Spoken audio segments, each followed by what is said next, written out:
હવે જોઈશું સમાચાર વિસ્તારથી। સુરત હવાઈ મથક ખાતે વડાપ્રધાન નરેન્દ્ર મોદીના હસ્તે 353 કરોડના ખર્ચે તૈયાર થયેલા નવા ટર્મિનલ બિલ્ડિંગનું લોકાર્પણ કરાયું હતું। સમગ્ર ભવનનું નિરીક્ષણ કરી વડાપ્રધાને તેની ડિઝાઇન તેમજ તેની આગવી વિશેષતાઓ અંગેની વિડીયો ક્લિપ નિહાળી હતી। કુલ 25,520 ચોરસ મીટરમાં વિસ્તરેલા અને હાલમાં જ આંતરરાષ્ટ્રીય હવાઈ મથકનો દરજ્જો પામેલું સુરત એરપોર્ટ પરંપરા અને આધુનિકરણનો શ્રેષ્ઠ નમૂનો છે। એરપોર્ટ પર બમણી ઇન્સ્યુલેટેડ રૂફિંગ પ્રણાલી, ઉર્જાની બચત માટે કેનોપી એલઈડી લાઇટ, લો ફિટ ગેઇન ડબલ ગ્લેઝિંગ, વરસાદી પાણીના સંગ્રહી વ્યવસ્થા તેમજ સુએઝ ટ્રીટમેન્ટ એકમ એરપોર્ટની વિશેષતાઓ દર્શાવે છે। સાથે જ ટર્મિનલનો વધારાનો ભાગ કાચ, સ્ટીલ, મેટલ અને ફ્લાયસ ઈંટ સામગ્રીનો ઉપયોગ કરીને બનાવવામાં આવ્યો છે। મુસાફરો માટે 20 check in counter, 5 એરોબ્રિજ, 13 immigration counter, 500 car parking જેવી સુવિધા ઉપલબ્ધ છે। વિસ્તરણ પછી સુરત એરપોર્ટ પીક અવર્સ દરમિયાન પ્રતિ કલાક 1800 મુસાફરો અને વાર્ષિક 35 લાખ મુસાફરોને સેવા આપવા સક્ષમ બનશે। સુરત અને ગુજરાતની સંસ્કૃતિ, સ્થાનિક પરિવેશ અને પરંપરાને આર્ટવર્ક દ્વારા ઉજાગર કરવા માટે ડિઝાઇન કરાયેલા ટર્મિનલ બિલ્ડિંગનો અગ્રભાગ સુરત શહેરના રાંદેર વિસ્તારના કાસ્ટના જૂની પુરાણી વસાહતોમાંથી પ્રેરણા લઈને તૈયાર કરાયો છે। ટર્મિનલના આંતરિક ભાગમાં રોગનની સ્થાનિક કલાકૃતિ, જરી અને બ્રોકેટ જેવા ભરતકામ, લાકડાની સુંદર કોતરણી તેમજ ગુજરાતના લોકપ્રિય પતંગોત્સવને દર્શાવતા મોઝેક કાર્યનું ચિત્રણ કરાયેલું છે। હાલ સુરત એરપોર્ટ દિલ્હી, ચેન્નઈ, બેંગલુરુ, કોલકાતા, હૈદરાબાદ, ગોવા, પુણે, દીવ, બેલગાવી, ઇન્દોર, ઉદયપુર, જયપુર અને કિશનગઢ જેવા 14 રાષ્ટ્રીય શહેરો અને આંતરરાષ્ટ્રીય રીતે શારજહાં અને દુબઈ મારફતે વિશ્વના બાકી ભાગો સાથે જોડાયેલું છે અને સપ્તાહ દીઠ 252થી વધુ પેસેન્જર ફ્લાઇટની અવરજવર થાય છે। તેમજ હવે આંતરરાષ્ટ્રીય દરજ્જો પ્રાપ્ત થતા યાત્રી અવરજવર તેમજ કાર્ગો સંચાલનમાં વધારા સાથે સુરતને વ્યાપારિક અને આર્થિક ક્ષેત્રે વિકાસની નવી તકો પ્રાપ્ત થશે। નોંધનીય છે કે સુરત ટેક્સટાઇલ અને ડાયમંડ સિટી તરીકે વિશ્વ પ્રસિદ્ધ હોવાથી સુરત હવાઈ મથકને મળેલું નવું નજરાણું અને વધતી એર કનેક્ટિવિટી તેના આર્થિક વિકાસમાં મહત્વનો ફાળો આપશે। સાથે જ વિદેશી રોકાણ આકર્ષિત કરવા અને રાજદ્વારી સંબંધોને મજબૂત કરવામાં મદદ મળશે। માત્ર આંતરરાષ્ટ્રીય પ્રવાસીઓ નહીં પરંતુ હીરા અને કાપડ ઉદ્યોગો માટે અવિરત આયાત નિકાસની સુવિધાઓ ઉપલબ્ધ કરાવશે। आज सूरत के लोगों को, यहाँ के व्यापारियों, कारोबारियों को 2 और उपहार मिल रहे हैं। आज ही सूरत एयरपोर्ट के नए टर्मिनल का लोकार्पण हुआ है और दूसरा बड़ा काम यह हुआ है कि अब सूरत एयरपोर्ट को इंटरनेशनल एयरपोर्ट का दर्जा मिल गया है। सुरतियों की बरसों पुरानी मांग आज पूरी हुई है।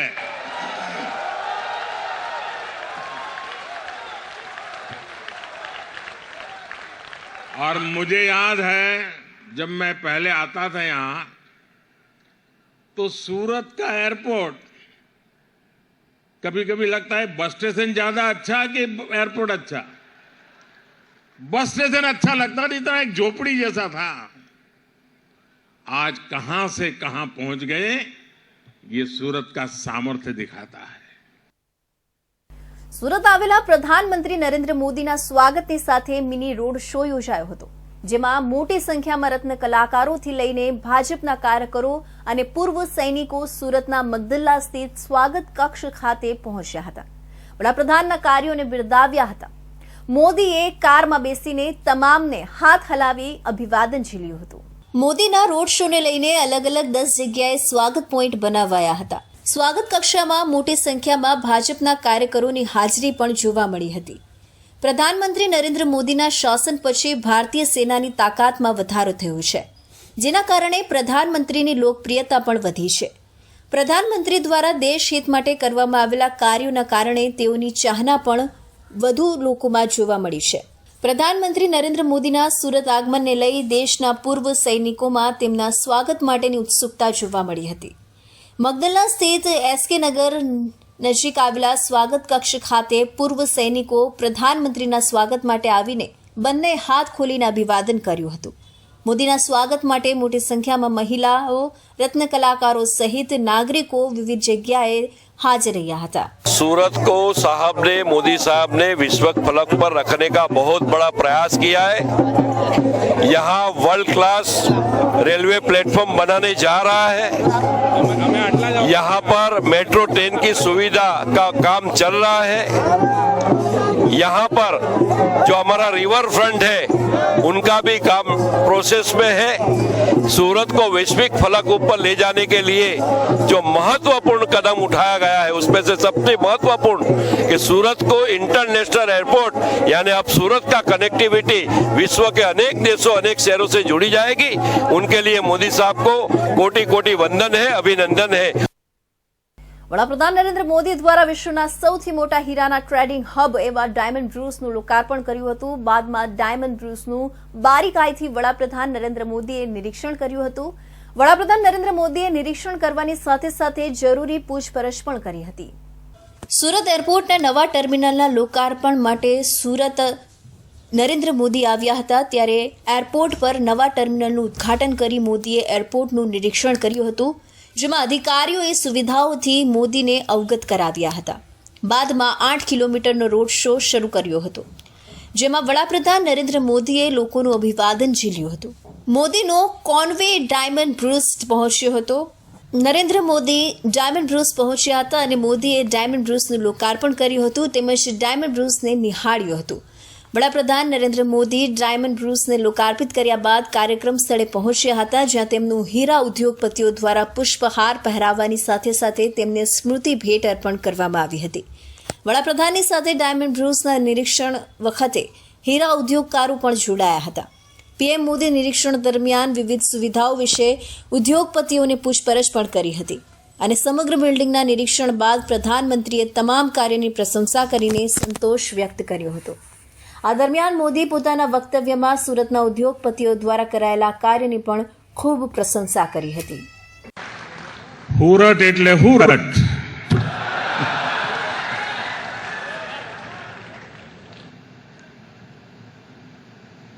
સુરત પાસે ઇતિહાસનો અનુભવ, વર્તમાનમાં રફતાર અને ભવિષ્યની દૂરંદેશી, એનું નામ સુરત. અને અમારું સુરત એવું કે કામમાં લોચો મારે નહીં અને ખાવામાં લોચો છોડે નહીં.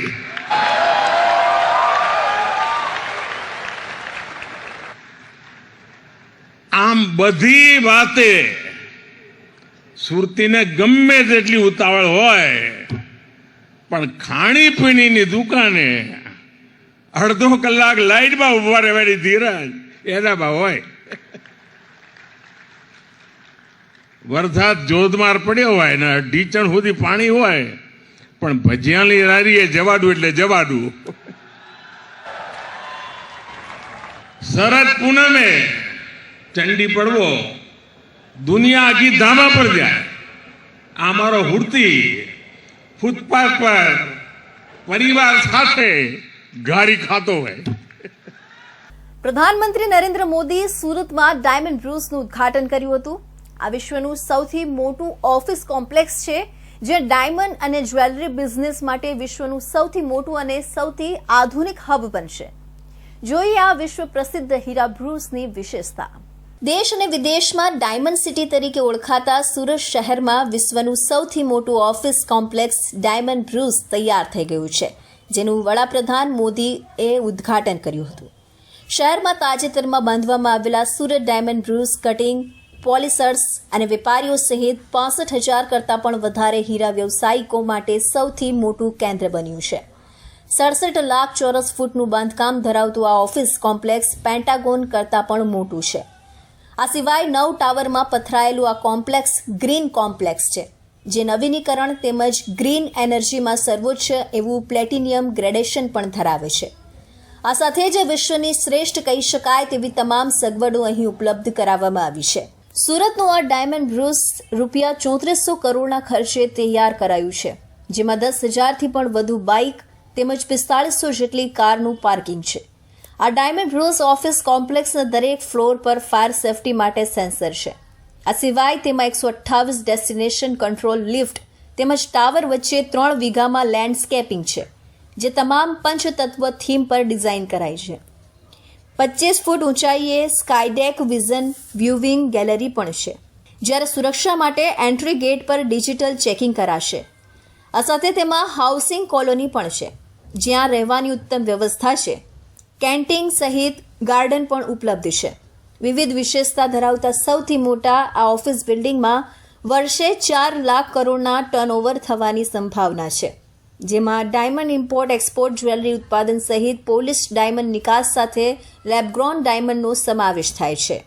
आज सूरत शहर की भव्यता में एक और डायमंड जुड़ गया है और डायमंड भी छोटा मोटा नहीं है, बल्कि ये तो दुनिया में सर्वश्रेष्ठ है. इस डायमंड की चमक के आगे दुनिया की बड़ी से बड़ी इमारतों की चमक फीकी पड़ रही है.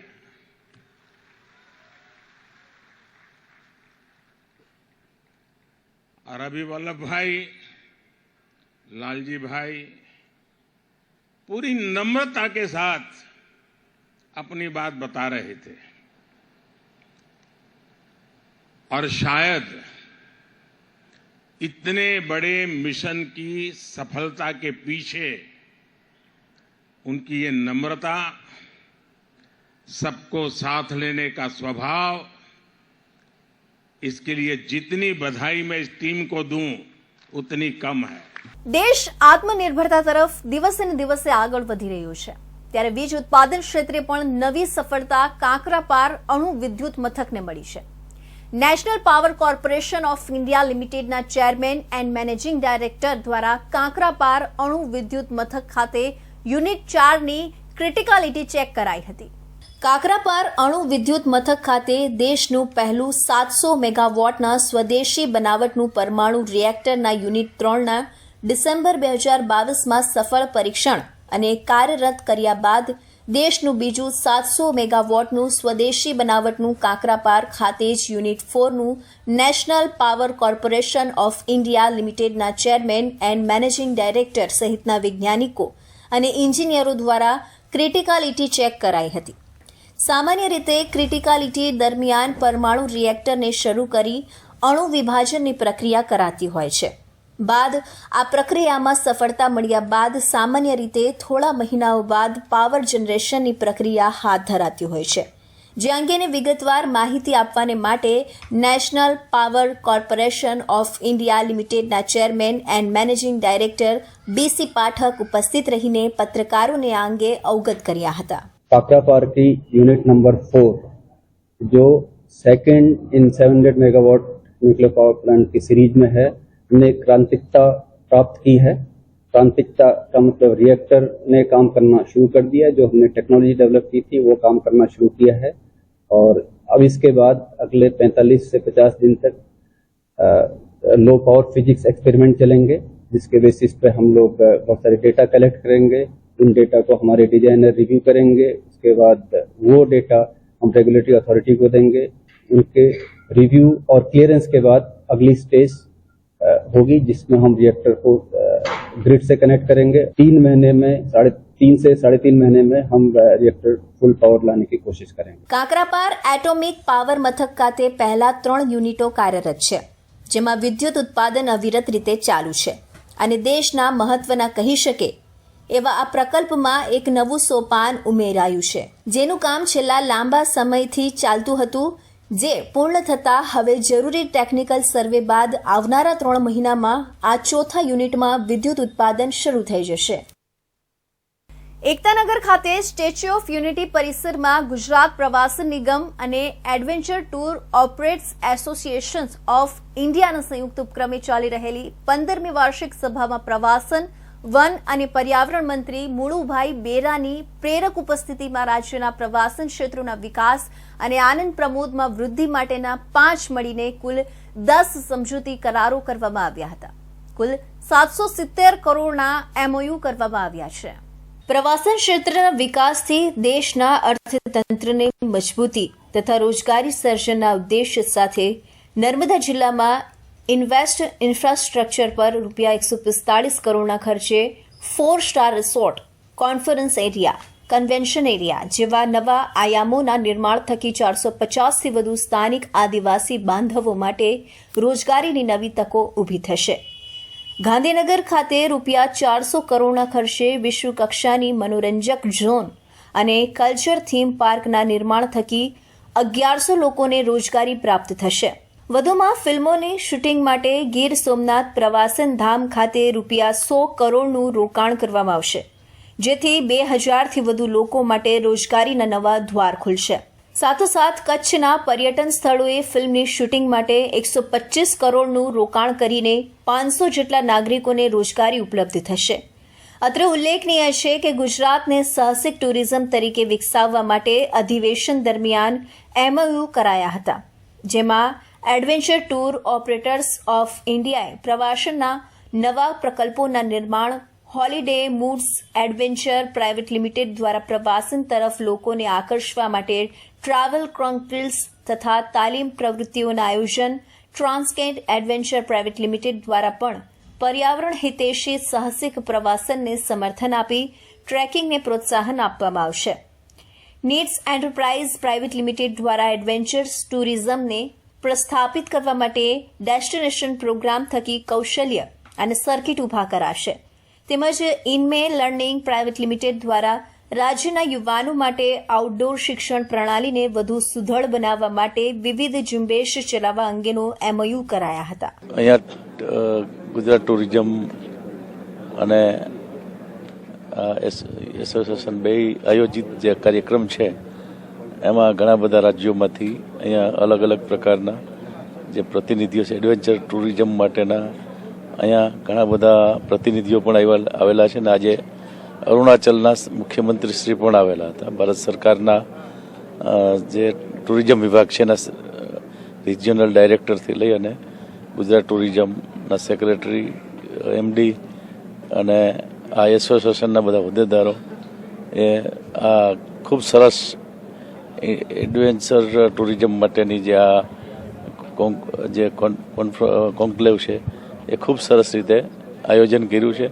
વડાપ્રધાન નરેન્દ્ર મોદી અને મુખ્યમંત્રી ભૂપેન્દ્ર પટેલના માર્ગદર્શન હેઠળ પ્રી વાઇબ્રન્ટ સમિટના ભાગરૂપે એકતાનગરના આંગણે યોજાયેલી adventure tour operators association of ઇન્ડિયાના 15મા વાર્ષિક અધિવેશનમાં ગુજરાતમાં સાહસિક પ્રવાસન ક્ષેત્રને વિકસાવવા 770 કરોડ ઉપરાંતના MOU થયા છે, જેના થકી પર્યાવરણ હિતૈષી અને સ્થાનિક બાંધવો માટે રોજગારીની તકો ઉપલબ્ધ થશે. ગત દિવસો દરમિયાન ગુજરાતના અમુક વિસ્તારોમાં પડેલા કમોસમી માવઠામાં તાપી જિલ્લો પણ તેનાથી પ્રભાવિત થયો હતો. જિલ્લાના નીઝર અને સોનગઢ વિસ્તાર અકમોસમી માવઠાની ખેત પાકો પર વિપરીત અસર પ્રવર્તી હતી, જે અંગેનો સંપૂર્ણ સર્વે ખેતીવાડી વિભાગ દ્વારા કરી દેવામાં આવ્યો છે. થોડા દિવસો અગાઉ ગુજરાતભરના અલગ અલગ વિસ્તારોમાં પડેલા કમોસમી માવઠાની અસર ખેત પાકો પર વર્તાઈ હતી, જેમાં તાપી જિલ્લો પણ બાકાત નથી. તાપીમાં પડેલા કમોસમી વરસાદ પૈકી 1200 હેક્ટરથી વધુ જમીનમાં ઉભેલા પાકોમાં 33%થી વધુ નુકસાનીનો સર્વે તંત્ર દ્વારા કરાયો છે, જેમાં 1500થી વધુ ખેડૂતોને તેની સીધી અસર વર્તાઈ હતી. હાલ આ અંગેનો સર્વેની કામગીરી થઈ ગઈ છે અને માવઠાથી અસરગ્રસ્ત ખેડૂતોને આગામી દિવસોમાં નિયત વળતર સરકારની સૂચનાથી ચૂકવવામાં આવશે. ઉલ્લેખનીય છે કે શાકભાજી, ડાંગર, કપાસ સહિતના વિવિધ પાકો પર માવઠાને કારણે અસર થઈ હતી અને તૈયાર પાકમાં ભારે નુકસાની થઈ હતી. ત્યારે હવે સરકારના સર્વે કામગીરી પૂર્ણ થતાં વળતર ચૂકવવા માટેની તૈયારી શરૂ કરાઈ છે. અત્રેના તાપી જિલ્લામાં ગત મહિનાની 26-27 તારીખે જે કમોસમી વરસાદ થયેલ હતો એનાથી તાપી જિલ્લાના ખરીફ અને રવિ ઊભા પાકોની અંદર નુકસાની થવાની શક્યતાઓ હતી, જેને લઈને અત્રેના કૃષિ વિભાગના ક્ષેત્રીય કર્મચારીઓની અલગ અલગ ટીમો બનાવી સર્વેની કામગીરી હાથ ધરવામાં આવેલ હતી.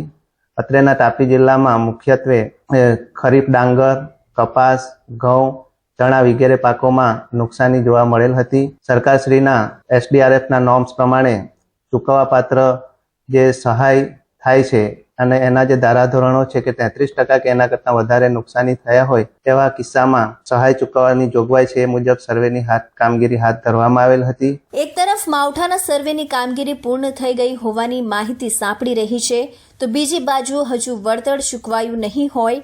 ફરીથી માવઠું થવાની સંભાવના હવામાન વિભાગ દ્વારા આગાહી કરવામાં આવતા ફરી એકવાર ખેડૂતોની ચિંતામાં વધારો નોંધાયો છે.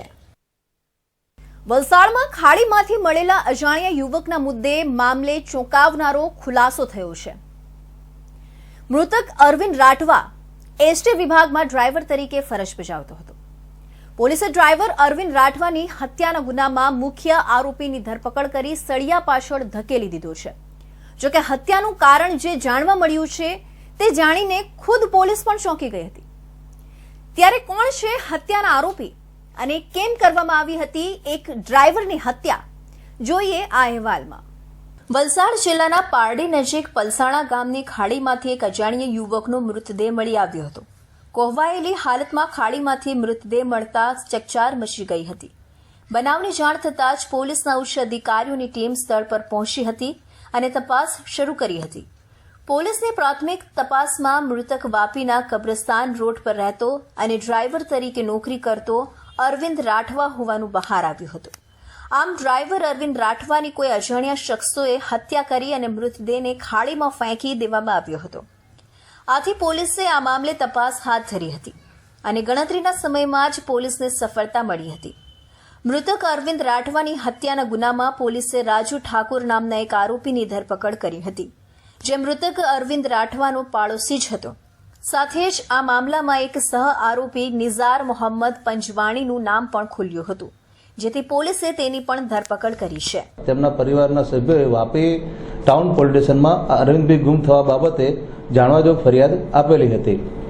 આ જાણવાજોગની તપાસ દરમિયાન આ અરવિંદભાઈનું એમના જ વાપી ટાઉનમાં રહેતા પાડોશીએ ખૂન કરી અને એમની લાશ પારડીના પોણિયા વિસ્તારમાં ગંગા નદીમાં ફેંકી દીધેલી હકીકત મળતા પોલીસ સ્થળ ઉપરથી આ અરવિંદભાઈની લાશ શોધી કાઢેલ હતી અને તેને પોસ્ટમોર્ટમ માટે સિવિલ હોસ્પિટલમાં મોકલી આપેલ છે. પોલીસ તપાસમાં બહાર આવ્યું હતું કે મૃતક અરવિંદ રાઠવા વાપી એસટી વિભાગમાં ડ્રાઈવર તરીકે ફરજ બજાવતો હતો. આરોપી રાજુ ઠાકુર અને મૃતક અરવિંદ રાઠોડ બંને પાડોશીઓ હતા. મૃતક અરવિંદને રાજુ ઠાકુરની પત્ની શીતલ સાથે આંખ મળી ગઈ અને બંને વચ્ચે અનૈતિક પ્રેમ સંબંધો બંધાયા હતા, જેની જાણ આરોપી રાજુ ઠાકુરને થઈ ગઈ હતી. આથી આવેશમાં આવી અને પોતાની પત્ની શીતલના પ્રેમી અરવિંદ રાઠવાનો કાંટો કાઢવા કાવતરું રચ્યું, જેમાં નિઝાર મોહમ્મદ પંજવાણી નામના અન્ય એક વ્યક્તિએ પણ તેમાં મદદ કરી બંનેએ અરવિંદની હત્યા કરી અને મૃતદેહને રિક્ષામાં લઈ પલસાણાની ખાડીમાં ફેંકી દીધો હતો. જોકે આખરે બંનેનું પાપ છાપરે ચડીને પોકાર્યું અને મૃતક અરવિંદનો મૃતદેહ મળતા જ પોલીસને ગણતરીના સમયમાં જ સફળતા મળી હતી. અત્યારે પોલીસે 2 આરોપીની પૂછપરછ કરી રહી છે અને ખરેખર આ અરવિંદભાઈની હત્યા કેવા કારણોસર કરી છે એની વિગત જાણી રહી છે. પ્રાથમિક જે વિગતો મળી છે એ પ્રમાણે આ અરવિંદભાઈ રાજુભાઈ રામસંગભાઈ ઠાકુર નામના ઈસમની બાજુમાં રહેતા હતા અને એમની પત્ની સાથે અરવિંદભાઈને સંબંધો હતા અને આ રાજુભાઈની પત્ની પણ ઘણા દિવસથી ઘરેથી જતી રહેલી હતી. એમની પત્ની બાબતે પૂછપરછ કરી રહી અને એમને પોતાના ઘરમાં બાંધી અને એમના મિત્ર નિઝાર મોહમ્મદ પંજવાણી એ બંને સાથે મળીને અરવિંદભાઈને મારેલા. આમ ખાડીમાંથી મળેલા મૃતદેહને મામલે પોલીસે તપાસ કરતા હત્યાની ચોંકાવનારી હકીકત બહાર આવી હતી. કંડક્ટર અરવિંદ રાઠવાની હત્યાના મામલામાં પણ પતિ પત્ની અને વોની કહાની સામે આવી હતી. આમ ફરી એક વખત અનૈતિક પ્રેમ સંબંધનું લોહિયાળ પરિણામ આવ્યું છે. લસકાણામાં રહેતી 5 વર્ષની બાળકી પર ઘર પાસે આવેલી દુકાન પર ફુગ્ગા લેવા ગઈ હતી, ત્યારે દુકાન પાસેથી એક બદમાશ બાળકીને વડાપાઉં ખવડાવવાની લાલચ આપી અપહરણ કરી લઈ ગયો હતો. નરાધમે બાળકીને ખાડી કિનારે જાળી ઝાંખરામાં લઈ જઈ બળાત્કાર આચર્યો છે. અપહરણ કરીને માસૂમ સાથે દુષ્કર્મની ઘટના સામે આવી છે. આ ઘટના શનિવારે બપોરે બની હતી. બાળકીને માતા પિતા શોધવા નીકળ્યા ત્યારે એક કારીગર ખાડી કિનારે એક બાળકીને લઈ ગયો હોવાની વાત એક યુવકે કરી હતી. આથી પરિવારજનો ખાડી કિનારે જતા બાળકી લોહી લુહાણ હાલતમાં મળી આવી હતી. સ્થાનિકોએ હવસખોરને પકડી પાડી મેથી પાક આપી સરથાણા પોલીસને હવાલે કરી દીધો હતો. આ અંગે સરથાણા પોલીસમાં પરિવારે ફરિયાદ આપી છે, જેના આધારે પોલીસે નરાધમ મિથિલેશ રાજુ શાહ મૂળ બિહારનો વાતની હોવાની સામે રેપ, અપહરણ અને પોક્સો એક્ટની કલમો હેઠળ ગુનો નોંધ્યો છે. પોલીસે બળાત્કાર કરનાર નરાધમની ધરપકડ કરી છે. આરોપી એમ્બ્રોઇડરીના કારખાનામાં મજૂરી કામ કરી જીવન ગુજરાન ચલાવે છે અને પોતે અપરિણિત છે. આરોપી છે એ છોકરીને લલચાઈ ફોસલાઈ અને કે ચલ હું તને વડાપાઉં ખવડાવું એમ કે વડાપાઉંની દુકાને લઈ જાય છે અને વડાપાઉં અપાવે છે. અને પછી ત્યાં આગળ જઈને જે મારુતિનગર વિસ્તાર જે છે એમાં જાહેર રોડની બાજુમાં જાડી ઝાંખરા હતા. એ જાડી ઝાંખરામાં એ દીકરીને લઈ જાય છે અને દીકરી સાથે બદકામ કરવાના ઈરાદે એના કપડાં પણ ઉતારે છે, પોતાના કપડાં ઉતારે છે. અને એ સમયે એક આપણા જે સાક્ષી છે એને જોઈ લે છે અને છોકરીના મમ્મી પપ્પાને એ બધા ત્યાં શોધતા પહોંચી જાય છે. તો એ દીકરીને આવી રીતે એ દીકરીને જોઈને બચાવી લે છે. વધુમાં પોલીસે જણાવ્યું કે 16મી તારીખે બપોરના સમયે નરાધમ બાળકીને વડાપાઉં ખવડાવવાની લાલચ આપી પીંખવાના ઈરાદે બળજબરીપૂર્વક અપહરણ કરી લઈ ગયો હતો. 5 વર્ષની બાળકીને સરથાણા ખાડી કિનારે જાડી ઝાંખરામાં લઈ જઈ નરાધમે બળાત્કાર આચર્યો હતો. કદાચ બાળકીના માતા પિતા ત્યાં આવ્યા ન હોત તો હવસખોરે મોતને ઘાટ પર ઉતારી દીધી હોત. જોકે એવું બન્યું ન હતું. હાલમાં સરથાણા પોલીસે આરોપીની ધરપકડ કરી છે. સાથે પોલીસે મોબાઈલ કબજે લઈ તપાસ માટે એફએસએલમાં મોકલી આપ્યો છે. તો આ હતા સુરત બુલેટિનના મહત્વના સમાચાર. ફરી મળીશું અન્ય નવા સમાચારો સાથે. ત્યાં સુધી જોતા રહેજો ઇન્ડિયા ન્યૂઝ ગુજરાત.